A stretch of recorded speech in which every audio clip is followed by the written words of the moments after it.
In today's video, we'll be talking about ISIS, how it rose to power in war-torn countries, and what led to its eventual downfall. Who is ISIS? There's some debate about which name is more appropriate for this organization. The first, IS, in the name stands for Islamic State, and the latter two letters are either IS or IL. So ISIS would mean the Islamic State of Iraq and Syria, while ISIL means the Islamic State of Iraq and the Levant encapsulating all the Middle East countries rather than just Iraq. In essence, ISIS is a militia with the intention of ruling the world. They follow the Salafi jihadist branch of Islam, meaning they want to establish global dominance by any means necessary, by promoting brutal military measures. ISIS was created in 1999 by Abu Musab al-Zarqawi, a jihadist from Jordan, under the name Jamaat al-Tawhid wal-Jihad. The slow rise of ISIS. ISIS became notorious around the world around 2012, but their rise to power started way back on August 19, 2003. A pickup truck stopped in front of the United Nations headquarters in Baghdad,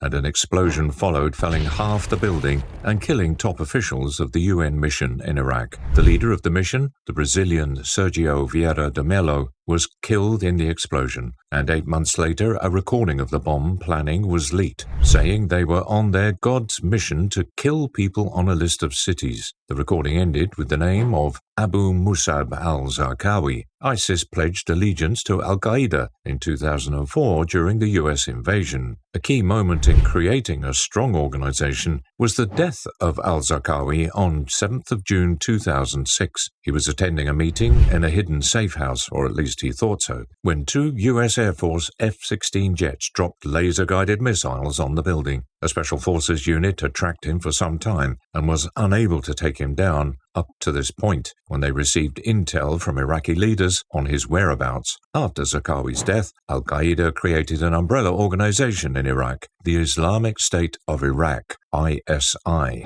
the Arab Spring. 7 years after the US invasion of Iraq, the Middle East was hit by a new revolution known as the Arab Spring. The authorities in Tunisia, Libya, and Egypt fell like a house of cards, and in Syria the government began to suppress demonstrations with bloodshed. This was followed by the rapid increase in the number of various militias and jihadist groups. The following year, in 2012, a secret Pentagon document surfaced, indicating that the US expects the rise of a new terrorist group called the Islamic State, being prepared and organized by a group of jihadists who had extensive experience fighting in Iraq, Somalia, and Libya, and gathering fighters from various groups around the world. A former prisoner of the US, Abu Bakr al-Baghdadi, became the group's leader and began rebuilding the military capability of ISI. By 2013, it was again carrying out dozens of attacks a month in Iraq. The Arab Spring greatly shook Syria. A civil war broke out in 2012 when Salafist groups and various militias began to manage the revolution and the overthrow of Assad's government. In 2013, intelligence emerged that the Islamic State had changed its name to the Islamic State of Iraq and Syria, and al-Baghdadi had become its leader.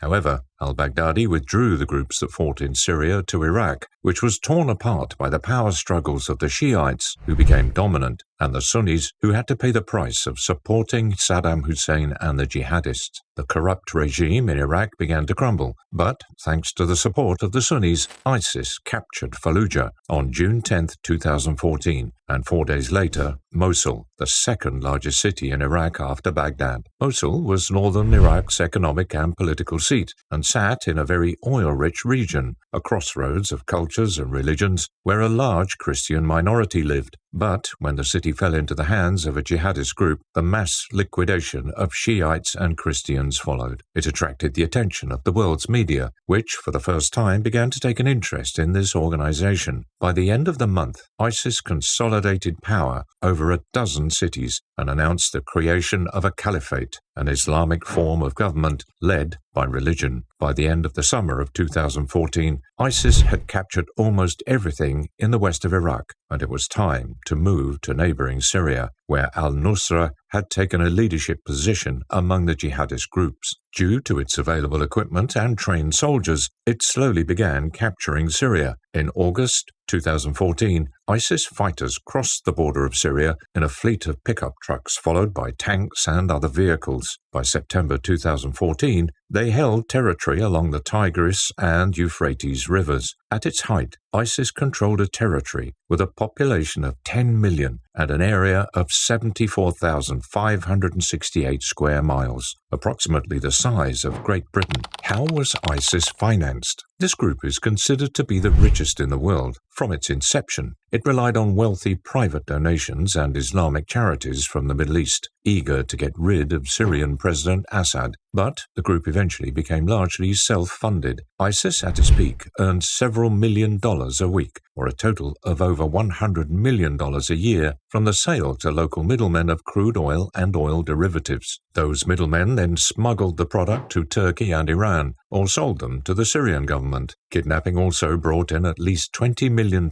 in ransoms in 2014, while Islamic State collects several $1 million a month from millions of people living in areas under its control. They also make several $1 million a month through robbery and extortion. Money is collected from those who pass through, run a business, or simply live in the territory under the guise of providing protection services. ISIS is also funded by drug moguls who need its protection. That amount is unknown. Media. ISIS reached the highest levels of professionalism and skill in using modern information technology and learned how to spread propaganda and fear. Explicit scenes of massacres of people on the streets of European cities and showings of devastating military actions on positions in Iraq and Syria were broadcast and brought them to notoriety. Besides the bad moves from the West, all of this played right into the hands of ISIS terrorists as part of their carefully planned media strategy, aiming to both cause and manage the resulting chaos. When that wasn't enough, ISIS became known for its gruesome and brutal videos of executions of both Christians and Muslims. The videos usually showed victims in orange suits calmly awaiting their execution. The most infamous video ever is probably the brutal execution of journalist James Foley in 2014, which served as the Islamic State's ticket to the world beyond Syria and Iraq. They created a media propaganda empire, and in the summer of 2015, they held 6 central points for media production and distribution and 33 regional bureaus.